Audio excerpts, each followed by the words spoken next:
साल का परीक्षा प्रश्न पत्र है, जिससे आपको पता चलेगा कि आपके किस चैप्टर से रिलेट कैसे क्वेश्चन आने वाले हैं और कितने इंपॉर्टेंट होने वाला है वो चैप्टर। पर्टिकुलर चैप्टर से रिलेटेड जितने भी क्वेश्चन हैं आपके दिए हुए, सभी आपको लर्न कर लेने हैं और इसके अलावा उस चैप्टर से रिलेटेड सभी क्वेश्चंस को भी देख लेना है, ताकि आपके अच्छे से अच्छे मार्क्स आप मिल सकें आपको एग्जाम में। तो देखते हैं इस पेपर को, और आप अपना एक मूल्यांकन भी कर सकते हैं कि आपकी कितनी तैयारी है दिए गए पेपर के थ्रू। तो देखिए यहाँ पर प्रश्न संख्या 1 है, निम्नलिखित में से कौन सा एक प्राकृतिक संसाधन नहीं है। तो प्राकृतिक संसाधन कौन सा नहीं है? देखिए जल होता है, खनिज होता है, मृदा होती है, सड़क नहीं होती है। ऑप्शन ब करेक्ट हो जाएगा। इसी तरह से देखिए इंग्लिश मीडियम स्टूडेंट्स के लिए भी साथ में इंग्लिश मीडियम में दे रखा है, which of the following is not a natural resource? Road. सतत पोषणीय विकास के प्रमुख सिद्धांत हैं उपयुक्त सभी, जीवन के सभी रूपों का आदर और देखभाल करना, मानव जीवन की गुणवत्ता को बढ़ाना, पृथ्वी की जीवन शक्ति और विविधता का संरक्षण करना। की principle of sustainable development are respect and care for all forms of life, enhance the quality of human life, conserve the earth's vitality and diversity. British सत्ता का प्रतीक किसे माना जाता है? तो आपको आंसर बताना है। ब्रिटिश सत्ता का प्रतीक James Mill, Britannia, James Rennell, Warren Hastings. Who was considered as the symbol of British power? तो ऑप्शन बताना है आपको करेक्ट। मध्य प्रदेश में घुमंतु खेती के लिए किस शब्द का प्रयोग किया जाता है? ऑप्शन सा करेक्ट होगा, bewar. Which term is use for shifting cultivation in Madhya Pradesh? Bewar. Bharat देश की सर्वोच्च कानूनी निर्मात्री संस्था संसद कहलाती है, जिसमें कानून बनाए जाते हैं। लोकसभा, राज्यसभा इसके पार्ट रहते हैं। The supreme law making institution of India is parliament.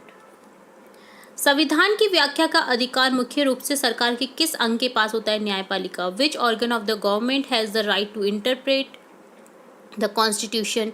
Judiciary. Rajasthan के राजपूत राजाओं ने मराठों की बढ़ती शक्ति को रोकने के लिए 17 जुलाई 1734 को एक सम्मेलन बुलाया। कौन सा सम्मेलन बुलाया था? हुरडा सम्मेलन। सो ऑप्शन करेक्ट हो जाएगा। द स्टॉप और the growing of the Marathas, the Rajput king of Rajasthan held a conference on 17 जुलाई 1734 इन हुरडा। प्रति 1000 पुरुषों पर महिलाओं की संख्या को क्या कहा जाता है? लिंगानुपात, sex ratio. The number of women per 1000 man is called sex ratio. Option B correct हो जाएगा। इसी तरह से देखिए अति लघुत्रात्मक प्रश्न मिलेंगे, very short type answers questions. निम्न को सुमेलित कीजिए। क को ख से मिलान करना है, स्तंभ क को ख से, सेक्शन ए को बी से मिलान करना है। जैसे नोटा, नोटा को मिलान करेंगे, इनमें से कोई नहीं। वीवीपीएटी को मिलान करेंगे, voter, verifiable, paper, audit, trial. मजदूर किसान संघी संगठन को मिलान करेंगे, सूचना का अधिकार, राइट टू इंफॉर्मेशन। ईवीएस को मिलान करेंगे, इलेक्ट्रॉनिक वोटिंग मशीन। ठीक है, नेक्स्ट है रिक्त स्थानों की पूर्ति करनी है। प्लासी का युद्ध 23 जून 1757 में हुआ। The battle of Plassey took place in. Dalhousie ने वैक्सगत का सिद्धांत लागू किया। हैदर अली और टीपू सुल्तान मैसूर के शासक थे। लॉर्ड विलियम बेटिक भारत के गवर्नर जनरल थे प्रथम। जीवन और स्वास्थ्य के लिए पानी के 2 महत्व बताने आपको। 2 importance of water for life and health. जनसंख्या के वितरण को प्रभावित करने वाले किन्हीं 2 कारकों को लिखिए। Right any 2 factor affecting the population distribution.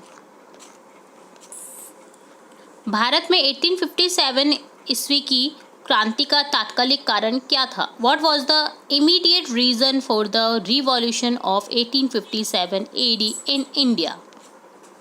आपकी राय में राजस्थान के लघु व कुटीर उद्योगों को किन किन समस्याओं का सामना करना पड़ रहा है? According to you what are the problem being faced by the small and cottage industry in Rajasthan? लघुत्रात्मक प्रश्न है, शॉर्ट टाइप आंसर्स।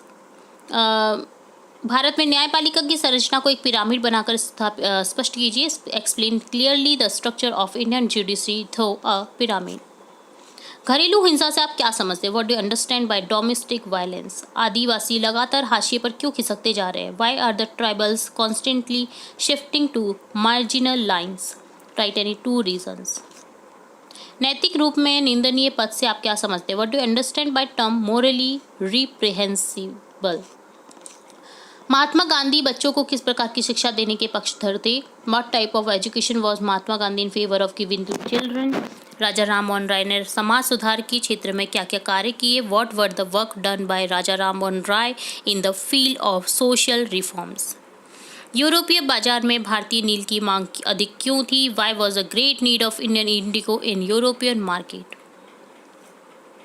पौधे से परिष्कृत उत्पादक के रूपांतरण में कितनी आर्थिक क्रियाएं सम्मिलित हैं? समझाइए। How many economic activities are involved in the transformation of a plant into a finished product? Explain. Next है, किसी क्षेत्र में उद्योगों की अवस्थिति को प्रभावित करने वाले कारकों का वर्णन कीजिए। Describe the factors affecting the location of industry और इन एनी एरिया। राजस्थान का एक मानचित्र जरूर आएगा आपके एग्जाम में। आपके जितने भी जिले हैं आपको लर्न कर लेने कि कहाँ कहाँ वो जिले स्थित हैं। अभी भी आपको 2 दिन का टाइम मिलेगा, तो आप अच्छे से तैयारी कर सकते हैं। चित्तौड़गढ़, राजसमंद जैसे बांसवाड़ा, प्रतापगढ़ को शो करना है, तो यहाँ पर ये पूरा मैप आपको लर्न होना चाहिए। किस तरफ क्या है, पाली, सिरोही, जालोर, नागौर, सीकर, चूरू, जहाँ जहाँ ये स्थित है वहाँ वहाँ आपको नाम आने चाहिए लिखने। ये डेफिनेटली एक क्वेश्चन आपको मिलेगा। निबंधात्मक प्रश्न में आपको देखिए अथवा में दिए जाएंगे 2-2 क्वेश्चन। तो जैसे 3 प्रश्नों में से किसी 2 प्रश्नों को करना है। जैसे 1857 के विद्रोह के बाद अंग्रेजों ने अपनी नीतियों में क्या बदलाव किए? What were the changes the British made in their policies after the revolt of 1857? Describe. तो देखिए 1857 से रिलेट डेफिनेटली आपको 1 या 2 क्वेश्चन मिलने वाले हैं, चाहे वो राजस्थान से रिलेट हो, चाहे वो स्टार्टिंग से रिलेट हो, चाहे वो अंग्रेजों के द्वारा किए गए 1857 में जो अपनी नीतियों में बदलाव थे उसका क्वेश्चन हो। जो भी क्वेश्चन है आपका 1857 से रिलेट बनता है वो आपको याद कर लेना है, ठीक है। ये बहुत ही इंपॉर्टेंट है। रोलट कानून act, right your comment on Rowlatt act, अपनी टिप्पणी लिखनी है आपको।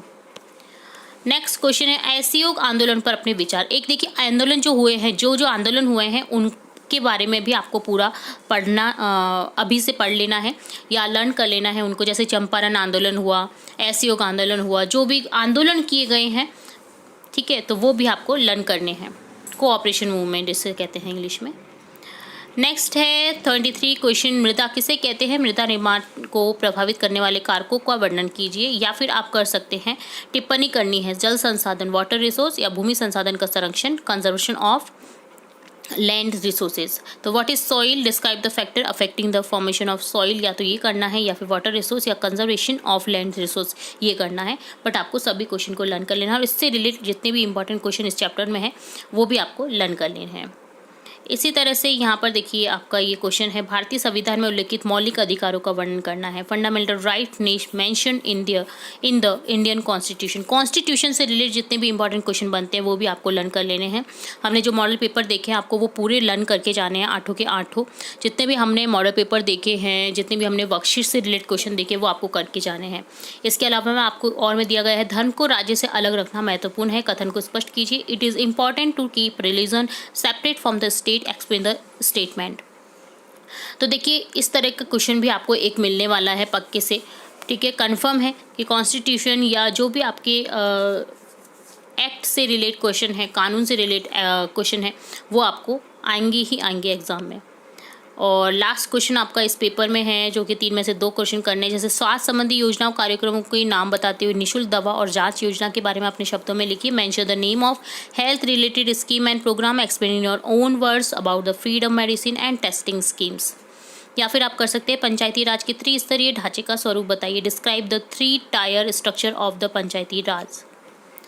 या फिर आप कर सकते हैं स्वच्छ भारत अभियान और सड़क सुरक्षा को विश्लेषित कीजिए। तो सड़क सुरक्षा से रिलेटेड भी एक क्वेश्चन डेफिनेटली आपका आएगा, ये भी आप ध्यान रखिएगा। जो भी अभियान चल रहे हैं उनसे रिलेटेड भी आपको क्वेश्चन मिल सकता है।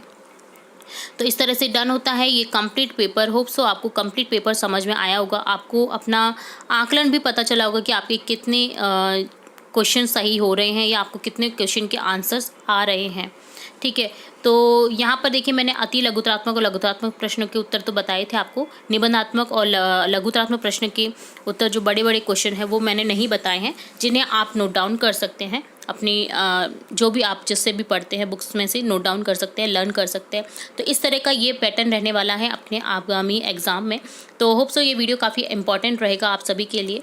तो ऑल द बेस्ट आपके आने वाले एग्ज़ाम के लिए। और वीडियो कैसा लगा आप जरूर से बताइएगा कमेंट बॉक्स में। एग्ज़ाम के बाद में आपका पेपर कैसा हुआ ये भी बताइएगा कमेंट बॉक्स में। आकर के एक बार विजिट करिएगा चैनल पर और कमेंट जरूर से करिएगा कि किस तरह का लाभ हुआ आपको हमारे वीडियोज़ के थ्रू। तो फिर मिलेंगे एक और नई इंपॉर्टेंट वीडियोज़ के साथ, तब तक के लिए धन्यवाद।